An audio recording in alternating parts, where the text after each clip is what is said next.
Cause I can do bad all by myself.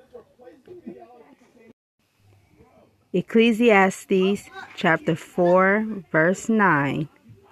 Two are better than one, because they have a good reward for their labor.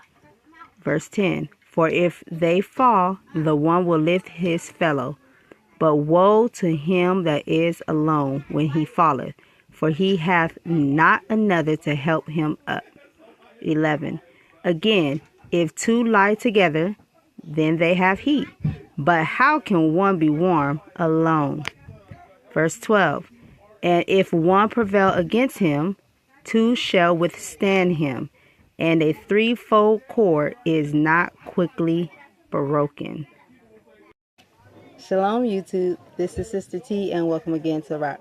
So today we're going to talk about the concept of I can do bad all by myself. And I'm here to tell you that that is bad thinking, bad teaching, and bad ideology. The Bible tells us the exact opposite, that two is better than one, for there's a great reward for your labor. And I am speaking from the perspective of marriage and family, marriage and family, okay? I was one of them that obviously had that same thinking because I was raised in this American society too. I've listened to the music, and I've seen some of these shows, and I know that all too many times there's many artists and television shows and movies that talk about I can do bad all by myself, and there's a lot of women who think like that. I know because I thought like that, and I know sisters who thought like that because I talked to them. So I was friends with them, and they thought the same way. And all that did is when you have these bad mindsets, you will operate in these bad mindsets, and you will not be able to sustain a marriage operating that way. Why would you want to go through these bad times or have a bad time and do it by yourself when you don't have to? Marriage is like a safety net for women. A lot of times if you're married, you are guaranteed, as long as you do what you're supposed to do, you are guaranteed to not have to go through anything all by yourself. There's a support system, whether it be you and your master, whether it be you and your master's another helpmeet and you and your master, you will get through this tough time. But if you're all by yourself, the struggle isn't easy. And not everything you come across is easy to get through by yourself. And I can tell you stories after stories about women, about myself, that had we been by ourselves, who no telling if we would ever come out of it. You know, I have a story from my past. I don't like always talking about my past because my past is not everybody's business, but some of it is out there, and I do at times want to be transparent so you all can see, because what if you all are out there wondering what you need? And I didn't necessarily always have someone to help me, especially in this walk. I didn't have anybody before me to teach me anything. I've had to learn a lot of things in this walk the hard way. And I didn't have, there wasn't mothers out there who were in the truth, who was how the Bible tells you to be. Teach the younger women how to serve your husband and how to love your family and to love your children. I didn't have that. And to be a chase keeper at home, I didn't have that. I had to learn from trial and error. And sometimes one of the things that I like to do is talk about this stuff, because if anybody can be saved from some of this trial and error, you do not want to have to learn every little thing from trial and error. It's hard. It's hard, and it's harsh, and it's disturbing, and there's a lot of rough times you go through trying to learn all of this stuff that you should have learned from your family and from your parents. So I'll talk about a story from before I met my master. I was by myself, and I was by myself with a child, and I would go to work, and I had to be at work, and I had to wake up at 4 o'clock in the morning to go to work at 6 o'clock. And I had a car that broke down. So then I was stuck waking up 4 o'clock in the morning, getting ready, a 2-year-old child. I was in the dark. I was skating with a stroller to go to the babysitters to drop my child off. Then I was skating to the bus stop to get on a bus to get to work and have to be there by 6. And I could not miss the bus. And y'all, I don't know if anybody ever rode the bus before. I rode the bus. I had a car, I drove, and I rode the bus. I've done both. And I used to skate and ride the bike. Whatever I had to do at the time to get done what I need to get done is what I did. I did it. And I've had some very scary times because, for I don't know what you know, but 4 o'clock in the morning, it's still dark. And I think I left the house, I got up at 4. I think I left the house at 5 o'clock. It was still pitch dark. It was still kind of dark outside. And there will be times that I will be so scared. But I had to do what I had to do at the time. So I would do that and I would get to work. Then I had to get off the bus. I had to get off of work, get back on the bus, go back to the same babysitters to go pick up this child. It was my child, obviously, at the time. Pick up the child and skate myself with the stroller all the way back home. And I did this repetitively every single day until I had a working vehicle again. And during that time, it was crazy. It was hard. Some days I used to cry. It was disturbing. It was hard. I wouldn't have wanted to go through that by myself. I couldn't be more thankful to Yah that I don't have to do that anymore, and that I have not had to do that with another child again. That's not something you want to go through by yourself. My question to anyone who thinks like that is, when you have a bad time or you have a hard time, do you plan on staying down? Because in Revelation, it tells us to overcome. We're going to have bad times. We're going to come across bad circumstances. And the Bible tells us to overcome. One moment. Okay, shalom, I'm back. So, as I was talking about, that was a bad time that I was in that I don't want to have to do again. I'm thankful for it. The Bible tells us to overcome. And so I'm thankful. And if you're not planning on staying down in your situation and staying in that position and laying down, well, since I'm down, I'm going to be down here, then why would you want to do it alone? That doesn't make sense. I know maybe the perspective you once may have come from, because again, I've had the ideology too, listening to music and watching television shows, but now I know that thinking is flawed. Here's another situation that we've been in. Me and my master, before we had Sister Ebony, we've had some hard times that we've come across, and there's times that we've had to struggle through some things. One time in particular is when he would not receive a job that he really needed at the time. We really needed at the time, because they wanted him to work the Sabbath. So he wanted to stand for Yah, and he was not taking that job. And when he didn't take that job, now he had to look for another one. And bills don't wait for you while you look for another job. Things don't wait for you. We still had things that we needed to take care of that we need on the regular. I mean, we were taken care of, but still, things don't just wait for you. Bills will pile up. Things don't just change just because you're having a hard time. And I couldn't imagine what would have happened if we didn't have each other to help bring each other up, as far as like, hey, if he can't do this, well, then what can I do? You know, sometimes I had to step up and take on some responsibility. Sometimes when I couldn't do things, he had to step up and take some responsibility. It was needed also for the family, because when you are having these times, if you do not get it taken care of, the children also will suffer.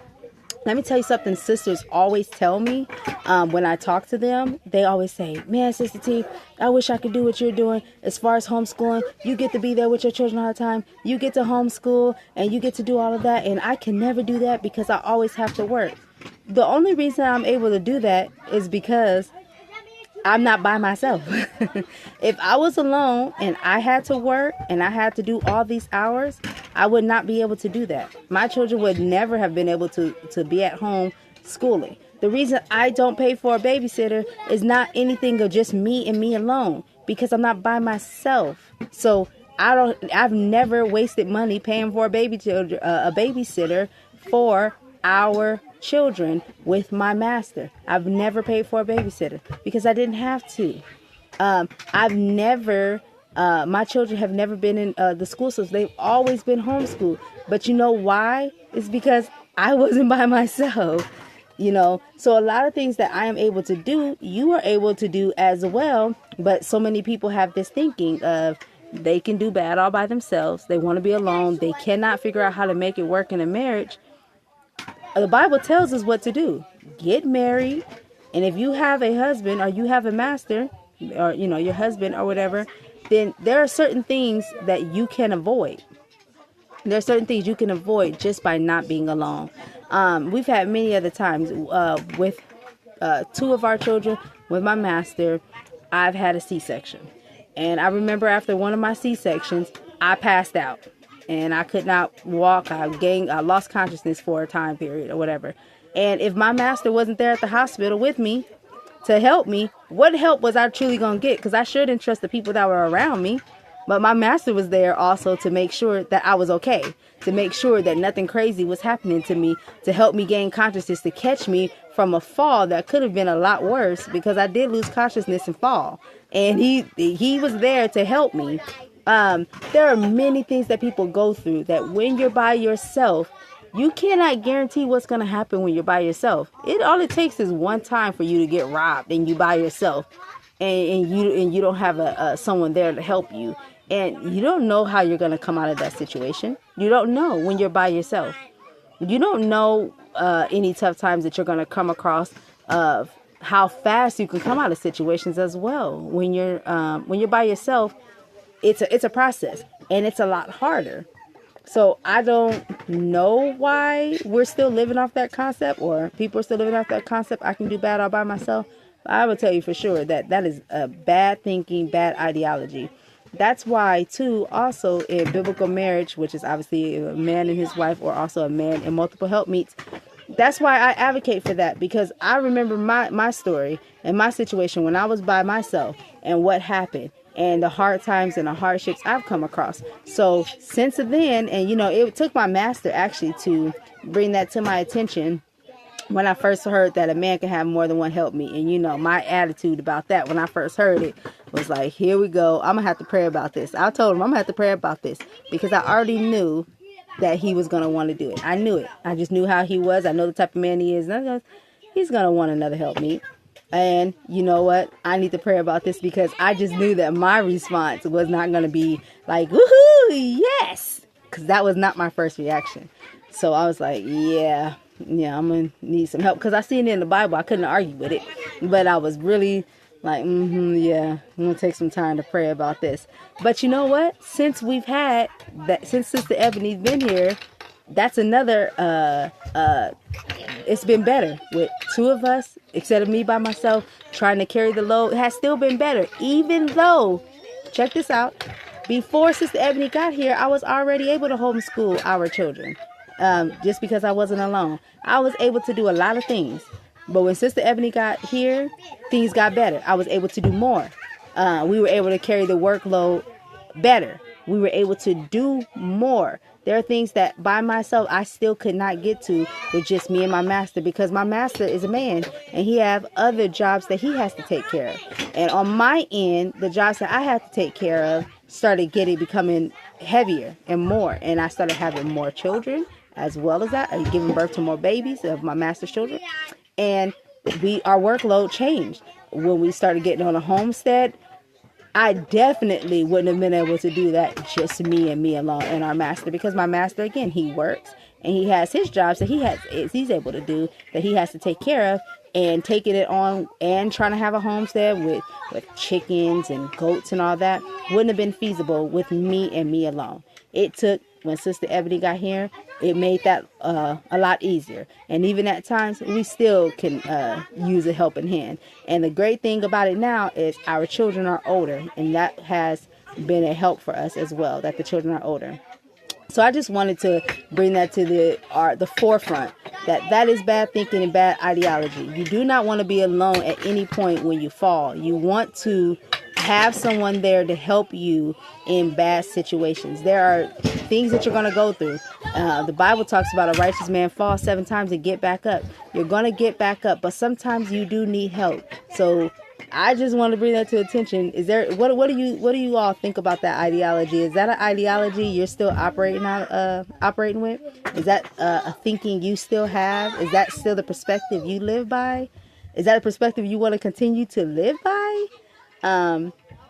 What's your thoughts? Tell me what you think in the comment section. I would like to hear your thoughts on this video, on that ideology. Are there any bad times you've been through and you're not alone, and you have a testimony of how you know, how good or how you overcame because you were not alone, and having a companion, how it helped you.